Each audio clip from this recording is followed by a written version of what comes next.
Grabe mga miyang lakas ng ulan. Dito na lang may cup tayo. So ayan, nandito na kami sa Marriott. Pero buti na lang hindi yan pumunta ng CDC. My God.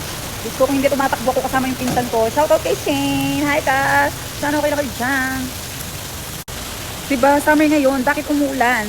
Bumabagyo pa. Charis. Yan, papasok na tayo. Ilalagay na natin yung ating backpack here. Hello, ate. Tingin daw sa camera. Hello. Charis. Dito sa Marriott, para kang pumunta ng airport. Pagpapasok ka sa hotel nila, they need to check your bag.